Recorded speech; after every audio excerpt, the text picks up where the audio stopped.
Hey guys, thank you for watching my online basic guitar lesson series, Let's Play That Bassline. In this series, I transcribed and arranged a bassline into 1 minute, so you guys can learn the tune without taking weeks. Sound good, right? And to follow that, I broke that down into 3 short phrases as well. This week, I chose a great slap bassline from 70s old school funk. Pleasure. With that said, let's play that bassline.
I'm Jin from Jin's Bass Studio.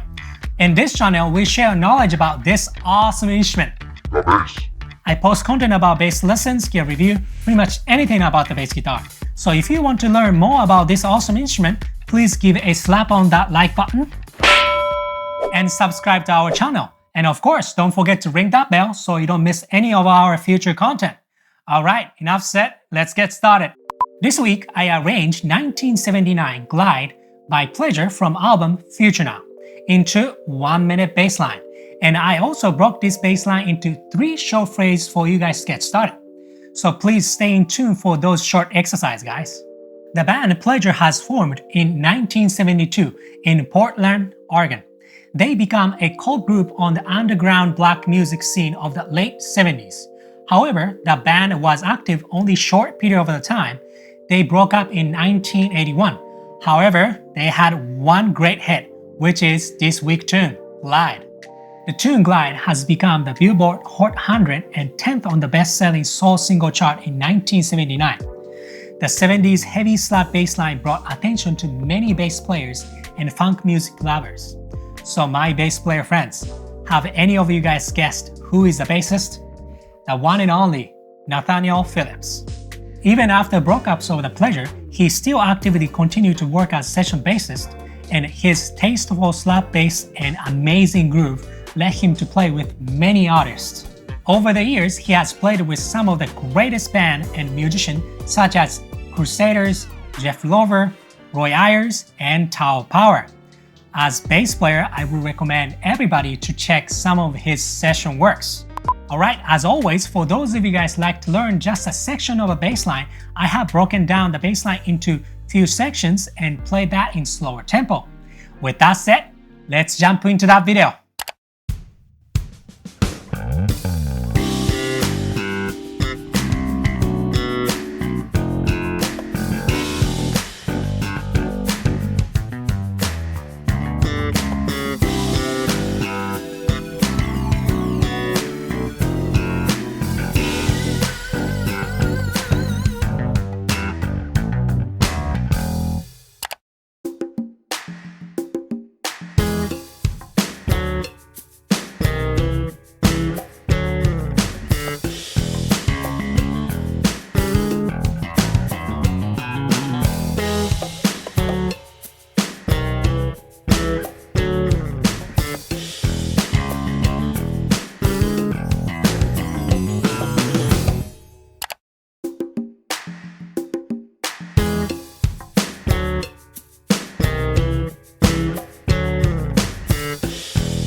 how's it guys? As you guys noticed, this week bassline there is a pretty hard slap bass lick. So practicing in slow tempo is a great way to develop a clear sound and the technique, and also to get started. If the tempo was still too fast to play, then please go ahead and change your play speed setting of the video, which locates right hand corner of the screen. Make sure to slow it down enough so you guys can isolate the parts even better. Alright guys, as always, it is right about time for me to share my 3 best pieces of advice and practicing points when it comes to learning these bass lines. First, advice. Analyze the best spot for both pulling and thumping. I would not gonna say do this while you're on live situation or studio work. That's because on most of the situation you would simply not gonna have time for that. However, if you develop a habit of finding the best spot for both pulling and thumping while you're practicing, it will help you to create the best groove during those situations, which is on live situation or studio works. So don't compromise during your practices. Always spend some time to analyze your slap bass line before you play the bass line. Second advice. Add consistency on your playing. What makes the track glide groove so hard is how each instrument talk to each other. What's happening is that the rhythm section plays very consistent groove and builds strong foundation for other instruments, so they can lie on top of the rhythm section to fill in extra spaces. If you keep changing your placement of the pulling and thumping on bass line like glide, it will be hard to make a groove. Always practice your consistency on your performance so the band can groove with you. Third advice. Mute your strings. It is just like second nature that slap technique is much easier to let other string to ring.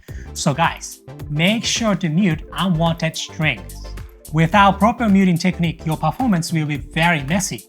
Also, if you are on studio work, you will be spending hours with engineer fixing your bass track. There is no quick way to learn muting technique. Practice clean so you can perform clean. I hope these 3 points will help you to get the right feel and the sound of your playing. Make sure to get the consistent sound on your groove. You got this! Thank you so much for watching my video until the end. As always, I try to point out the importance. So if you guys have any questions, please feel free to leave some comments. I will try to get back to you the best I can. Thanks for the support. And if you guys liked my content, make sure to hit like. Because when you hit like, algorithm does its magic to share my video to other bass players around the world, who is also interested to gain more knowledge on bass guitar and helps them out, which also helps me out, so it's kind of a win-win for everybody. If you're looking to see more of my bass guitar content, then make sure that you hit subscribe and hit that bell icon so you don't miss any of my future videos. Alright, that's it for today's bass lesson.